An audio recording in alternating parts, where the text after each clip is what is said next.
Good morning, Pathway. Good morning. I like this, Charity. This is nice. I have a table. Let me open in prayer. Would you bow and agree with me that we want to meet with God today? Father, I thank you that we already have met you. I mean, you are here before we got here. You brought us here. And I thank you that your word is true, and that as we open it, you bring light, that you will make things simple for us to understand. I ask that you would anoint my words and that people's lives would be changed and that your face would be shown as I try and become invisible up here, God, because this is all about you and not about me. In Jesus' name, amen. Amen. Thank you for that introduction. As Pastor was reading through all of that stuff, I'm like, I don't know who he's talking about. There's a lot of things we've done. I'm 40 years old, and I've seen a lot of things. I may not look 40. Maybe you might say I look older. You might say I look younger. I don't know. But it's an honor to be here, and I can say thank you for worship. That's as if someone looked at my notes. Maybe they did. I don't know. It was someone spying on my notes. Today's message that I'd like to share with you has some visual aids. And in a moment, I'm going to ask you if I have a brave usher that can help me. I'd like to leave some of you with a gift today. Feel free to take one or not. It's up to you. But I'd like you to be able to take something home with you to remember this message today. I could talk about all the different things in my life that I've done, but this is not about the things that I've done. This is about what he's done, what he wants to do for you, what he wants to do for us next. And you know a tree by its fruit. So instead of me talking about fruit, I'm hopefully going to plant a seed in your life today. I believe I'm here with a mission to put a building block in your process, to take you to the next step, to plant a seed. Has anyone ever bit into an apple and said, wow, that's an amazing orange tree? No. You know a tree by its fruit. And so I'm hoping you'll get to know me by me opening the Word and just taking you through a process together. Amen? Amen. Let me open my notes here.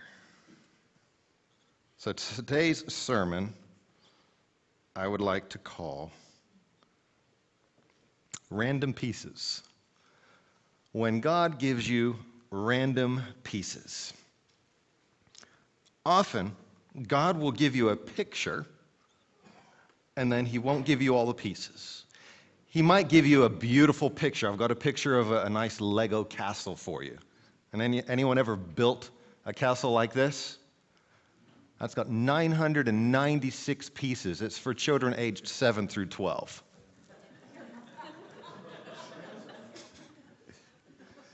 Got a beautiful picture.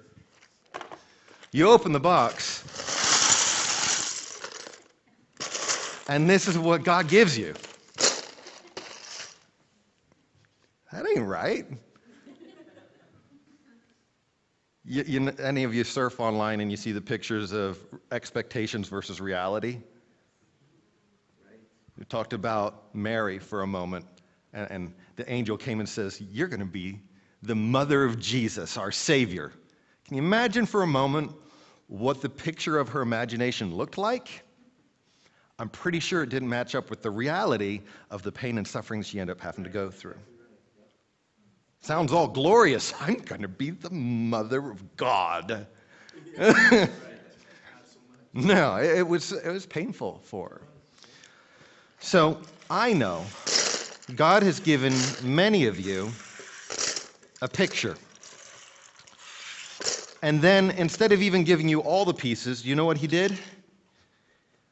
He just gave you one piece. Can I have a brave usher? I want you to just give the piece. Don't let them pick a piece. They don't get to choose the piece that they get. You get to choose.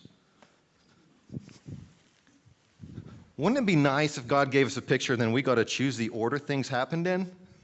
Wouldn't that be nice? No, it doesn't always happen that way. God gives us random pieces What do you do when the pieces don't match up with the picture? That's the question for today. What do you do when you get a piece that you didn't expect? Some of you have an anticipation right now of what to expect from this service. Some of you have an anticipation of what to expect, of what kind of piece you're going to get. Some of you are hoping, oh, I want a red one. I want a big piece. And then God gives you this little tiny dinky generic two-piece. Here, I'm going to get our online folks involved here. Nice little two-piece. That's your piece. How do you feel about that? Yeah, I can't even touch it. You can't even touch it. God will show you a picture and say, this is for you, but not yet. Yeah, there you go. That's true. Yeah. What do you do when your expectation doesn't match reality? He gives you one piece. What do you do when God gives you the picture and you know, yes, this is God's call on my life, and he gives you one piece and then you have to wait 40 years before you get the next piece? We have to trust the process. I'm a really, really analytical kind of guy. I'm the type of guy who loves to take something if it's broken and take it apart, try and understand it, and try and put it back together. And sometimes it works, sometimes it doesn't. But I try and learn something in the process about the process. We look at the world and we understand his glory and his creation because of the wonders around us. And I love to take things apart and I love to research things. And I just sit there and read and read and read. I may never use it, but I just want to understand. So Abraham was told, you're going to have descendants as many as the stars. And then how long did he have to wait before he had his son? I think about Moses. Do you know how old he was before he even went and visited the Israelites, the people of his family? He was 40 years old. I'm 40 years old. David was anointed and called when he was just a teenager, but how many years was it before he became king? He has a piece. You've got a piece. God's called you. He's told you to do something. He's given you a gift, and you're like, I don't even know what this is for yet. Sometimes God will give you a piece, but he won't give you the picture. I don't know what this is for. And we put it on the shelf, and we remember it. Some of us discard it. Some of us throw it away.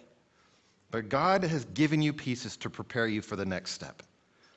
God has given you pieces to prepare you for the next step. Here's something worth making a note of or remembering. Don't give up on the picture because you don't have all the pieces. Don't give up on the picture because your pieces don't line up with your expectations. James chapter 1, verse 2 through 4. Let me read this to you. It says, "Consider it all joy, my brothers, when you encounter various trials, knowing that the testing of your faith produces endurance. And let endurance have its perfect result, so that you may be perfect and complete, lacking nothing." You have to be patient to get all the pieces, because if you don't have all the pieces, you won't be complete. So consider it a pure joy when you're suffering. What? That's a tough one.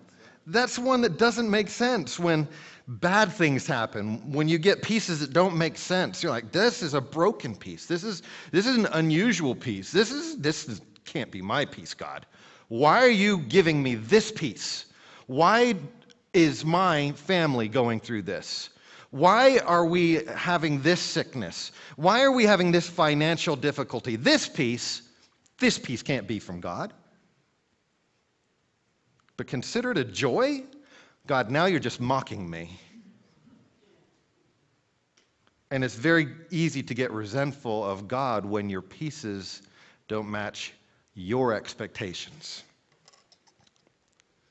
I want to tell you, God has prepared pieces just for you.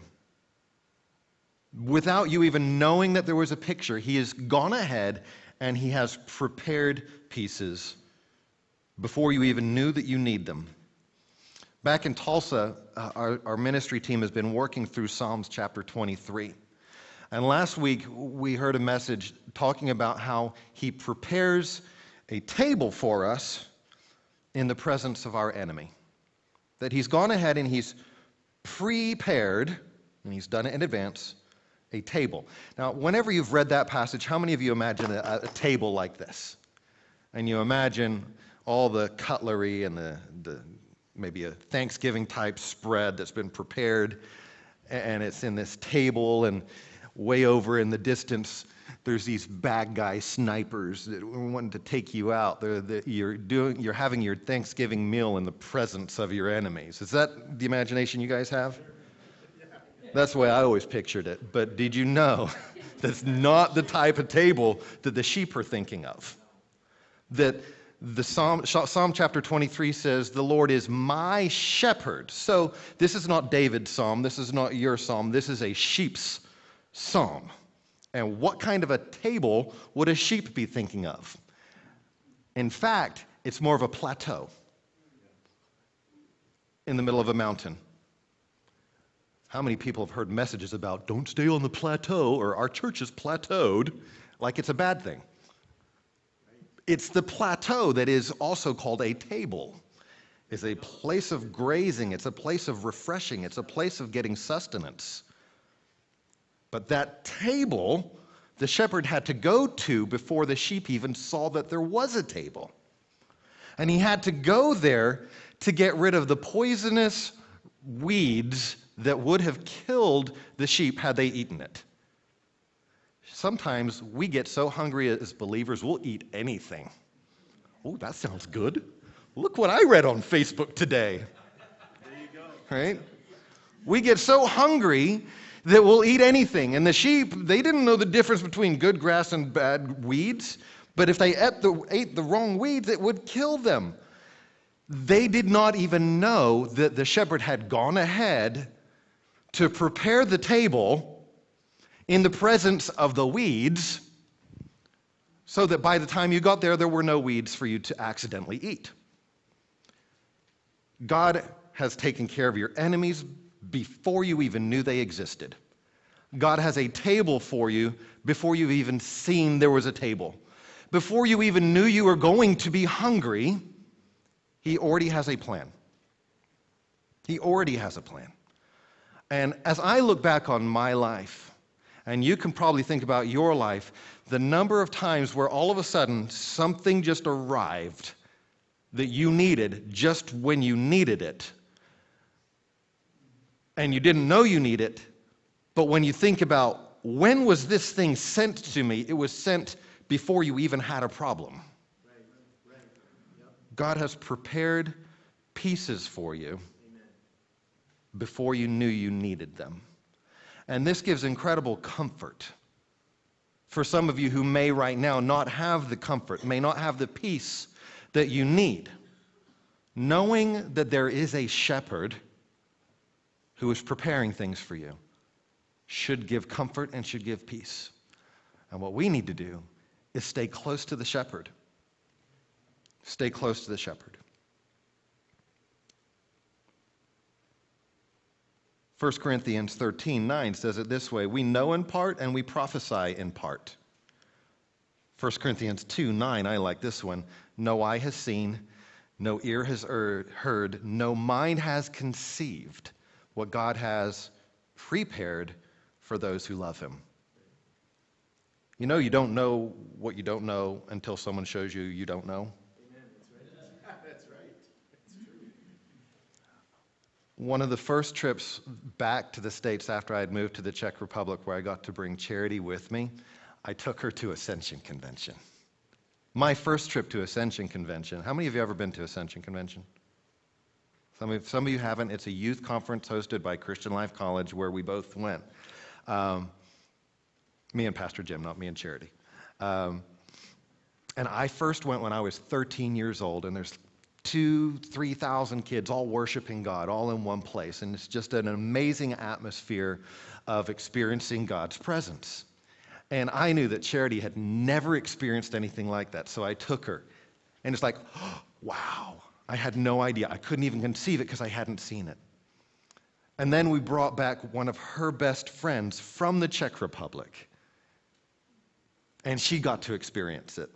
But do you know what else she was really blown away by and could never have possibly conceived?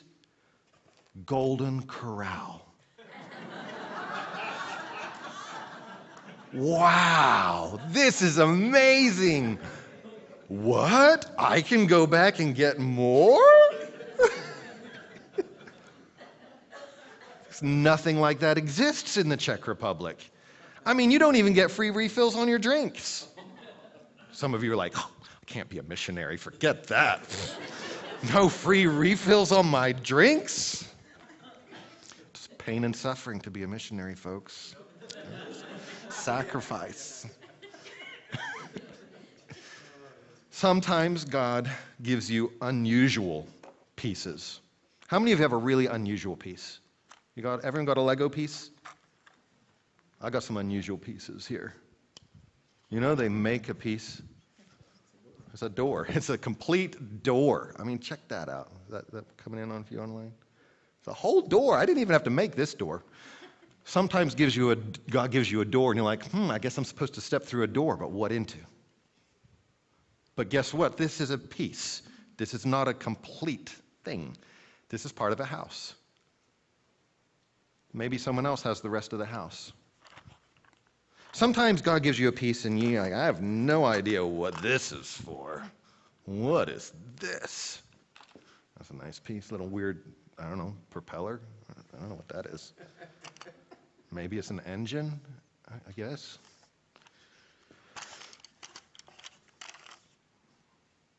Some strange pieces in here. This is a cool piece. It's a different shape. Ever seen anything like that? I don't know what it's supposed to be on. It's kind of cool. It's unique. It's unusual. Sometimes God gives you a piece where you're like, I know exactly what that is. It's a big boat piece. It's a big boat piece. I know what that is. And some of you might be sitting, looking at your piece, and then you look at the piece the person next to you they have, and you're like, oh man, I want that piece. Yeah, it's true. Your piece is cooler than my piece. Your testimony's way cool. I mean, you are a really bad sinner. Man, I just grew up in church my whole life. That's an amazing testimony, by the way. That God kept you safe.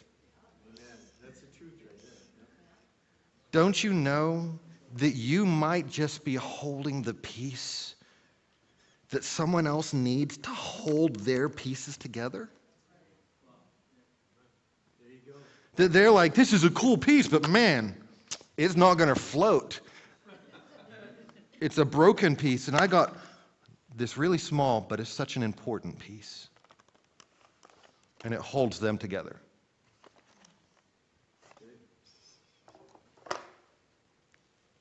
Some of you might think, my piece is worthless. You don't have a worthless piece. Some of you have been listening to the wrong people, and you feel like your piece just doesn't count.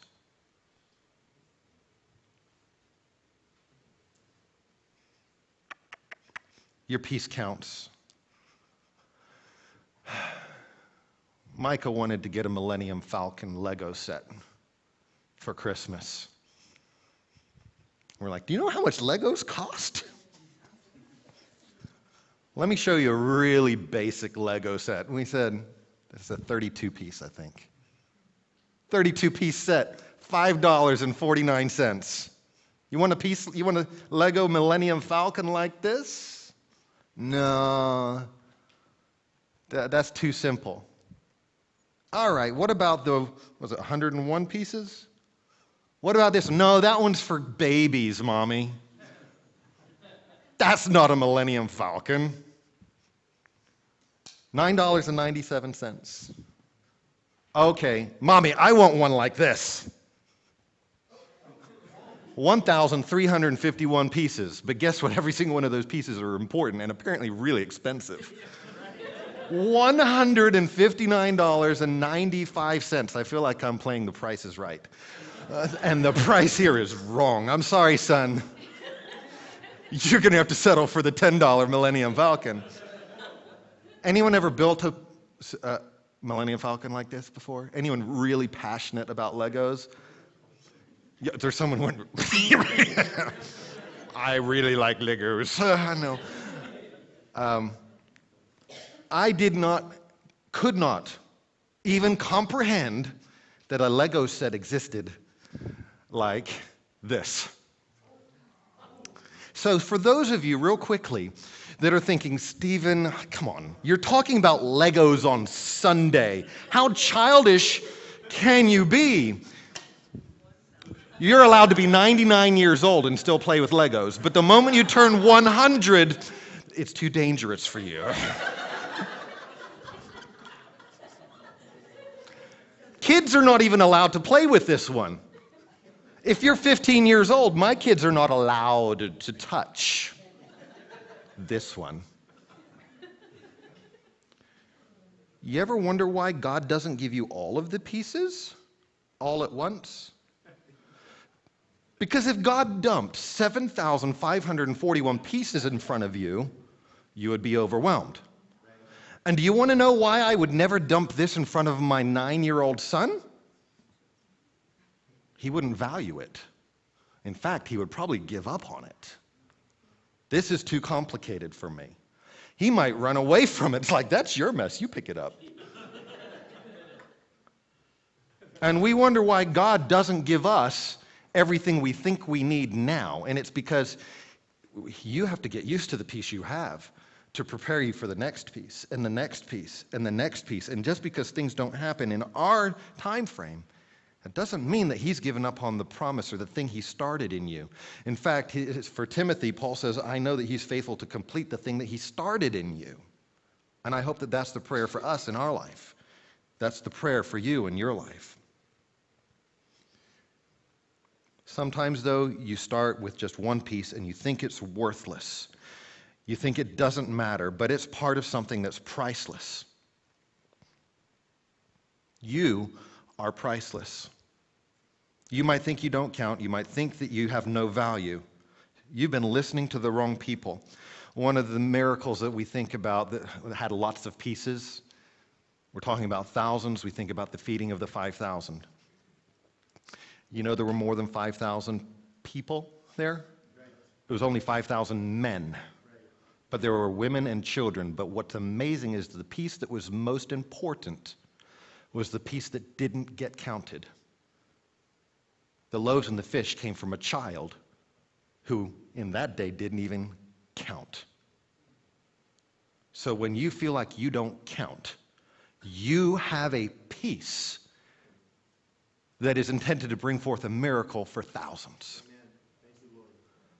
So if someone here or online feels like you don't matter, you feel like you don't count, that you don't have worth or value, I want to tell you that God has put a piece inside of your life to bring miracles to thousands. Thank you, Lord.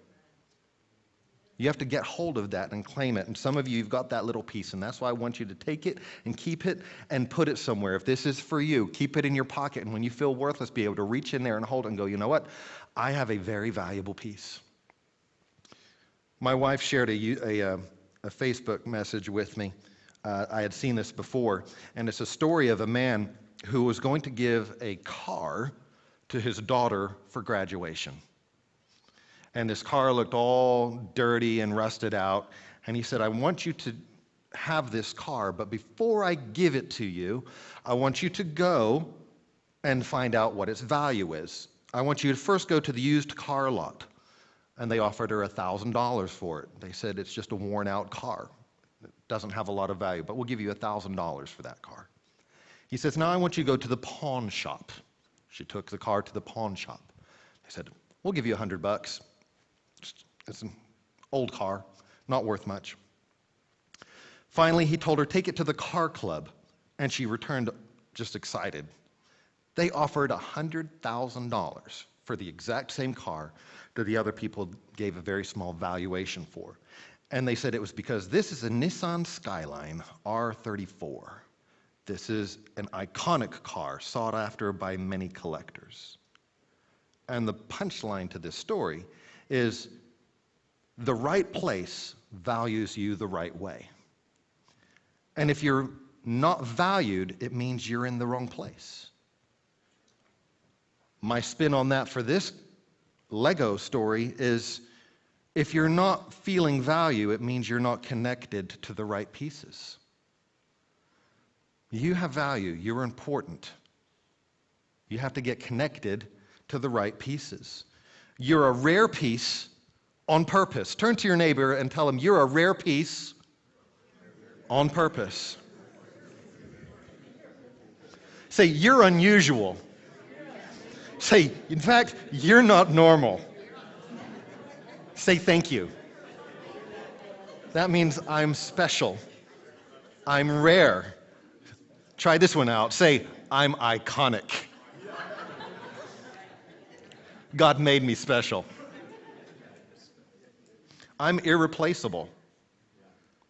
Try that. See how that feels, because you might not feel value in your life. Say that. I'm irreplaceable. God made you the way you are on purpose. God didn't make us all unique and different just so that we can do the same thing, look the same way, be like everyone else. Everyone's trying to be like everyone else, and God created uniqueness within you. Here's a tough one. What do you do when you're working with broken pieces? I've got some advice for you. Don't use Gorilla Glue. Don't use Gorilla Glue for the wrong purpose. It is not hair gel, right? It's not. If you take the wrong tool or the wrong piece and you use it for the wrong purpose, the cost and pain and suffering when you are connected to the wrong pieces is very costly. But in the same way that if you are working with broken pieces, the solution is that you have to get connected with other pieces around you that hold you together. It's vital. You know, we are the body of Christ, not by ourselves, but together. And we have more value together than we do apart. In fact, we need each other. Don't substitute God's pieces for the world's pieces. Otherwise, you'll get stuck in a place you're not supposed to be. We are uniquely designed to connect. We are uniquely designed to hold other people together. We are uniquely designed to be connected in a specific way. Can these dry bones live? What's that old song? The knee bone connect to the thigh bone. You know that song? Any of you? Some of you are too young to that. Some of you know all the lyrics. I don't. Can these dry bones live? And there's the field full of skeletons. First, they had to be connected. And only once they were connected was God able to put flesh on those bones. And only once there was flesh on the bones was he able to breathe his spirit into them. And only once they were breathing and moving could God then prepare them to be the army that they were called to be. And you may only see a little bone. But we have to trust the process to eventually become the thing you are supposed to be. A usable tool for him. 1 Corinthians chapter 12. We're about to wrap this up. How are we doing on time? Good? Anyone give me 5 minutes? 5? Can I see someone give me 5 minutes? You heard this one, right? I've always wanted to do this. 5, 10, 15, 20, no. Classic preacher trick. No.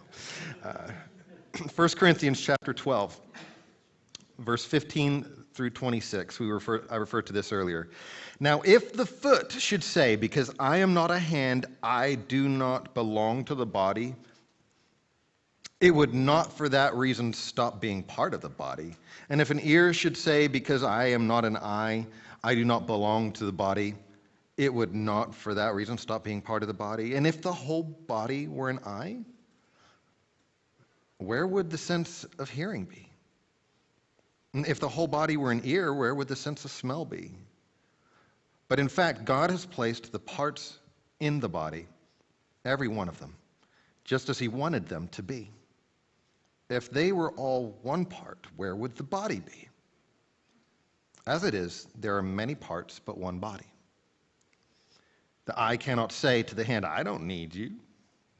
And the head cannot say to the feet, I don't need you either.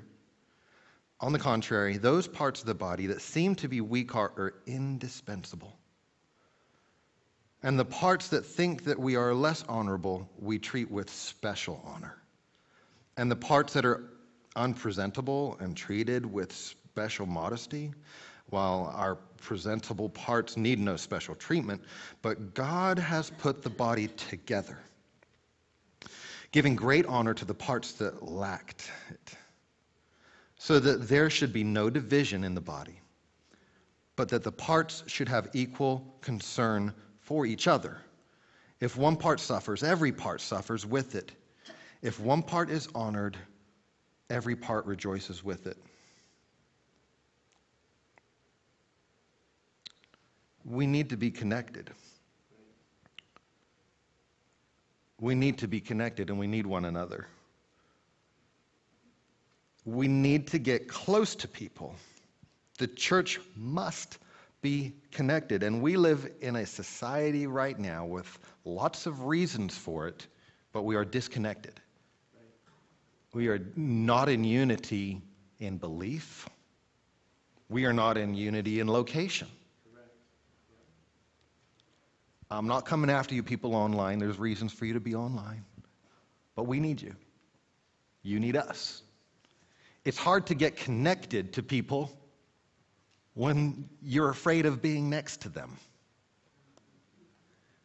It's hard to connect with people when you don't like yourself, when you don't like your own peace. It's hard to connect with people. It's hard to realize your potential when you're a disconnected piece. I don't know about you, but I've never seen a little random toe hopping down the road all by itself.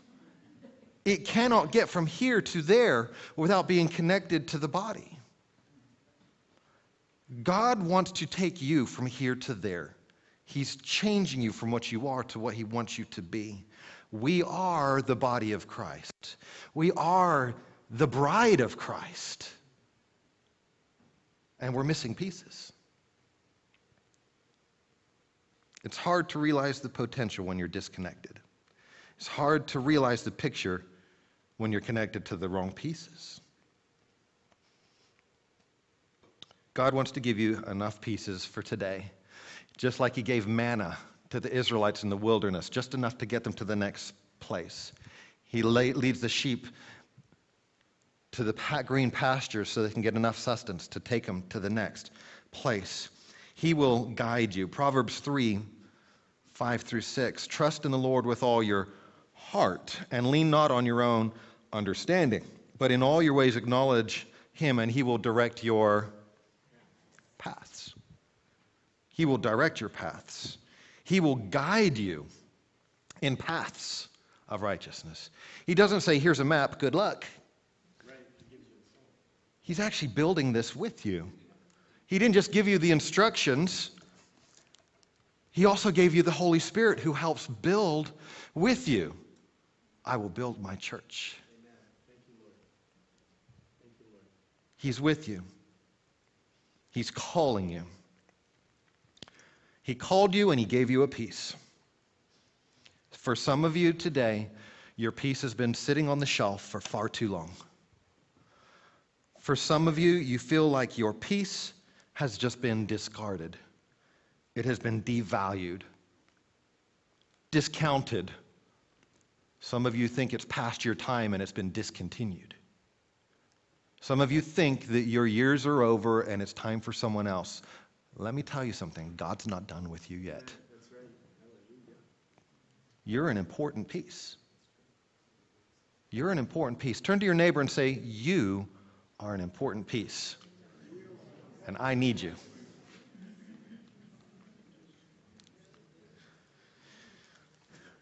As I wrap this up, I want to finish off with looking to Christ with this. You are so valuable, even when you feel no value. You are so valuable that your price tag is way higher than the $1,000 Lego set. It's so valuable that he counted it valuable enough that he would die for you. He sent his son, Jesus, to die on the cross because he thought your piece of the bride was that important. It was irreplaceable. And if you were the only missing piece, he would have still died for you. Because we know that he left the 99 pieces to find the one piece, the sheep that was lost, the sheep that was stuck, the sheep that was broken, the sheep that was covered in Gorilla Glue. Thank you, Lord. He still would have sent his son, Jesus, to die if you were the only one that was stuck. That's how important you are to him. And some of you may not know what that means. You might be watching this online. You may have tuned in and this is the first time watching Pathway. God loves you. And if you're feeling like you don't have value, because maybe you broke your own piece, maybe your door came off and you're like, I can't even shut my own door. God didn't just come and put you back together and stick you together, make you good enough. He made you like new. And the way he did that was he took away your shame, he took away your guilt, he took away your pain, your suffering, and he took all of that on the cross and he died for your sins. He died for your mistakes. He died for the things that maybe you don't even know that you were responsible for or not, and it doesn't matter. He loves you. I'm going to ask you to bow your heads. I'm going to say a short prayer, read a verse, and then me and Charity are going to just share a song. And I just want you to allow it to minister to you. Some of you may not have taken a piece, and after this, you're like, I need to take a piece home with you. Find us. You'll get a piece. I think we may even still have more in the box. But Heavenly Father, I want to thank you that you created this opportunity for us to be here with you. You created us to connect with one another. This is your plan. Our life is yours. We submit it to you. God, I don't know what tomorrow holds. I don't know what the big plan and what the big picture always looks like, but you do. And I've become comfortable with knowing that I can follow you and I can trust you. And I don't have to have all the answers in order to move forward to the next step and seek you for the next piece and be obedient to connect the way you want me to connect. Father, help us to apply this today, to seek out loving others and connecting to other unusual pieces. Lead me to the awkward piece that I am connected to. Make me comfortable with the fact that I am a strange piece, God. Let me accept your love today. Let me know that the most important piece that I'm supposed to connect to is you. Let me know that you want to breathe into these dry bones, this lifeless body, Father God, with your spirit, that I want you to breathe through me. I want you to breathe through us so that we can be used for you. In your name.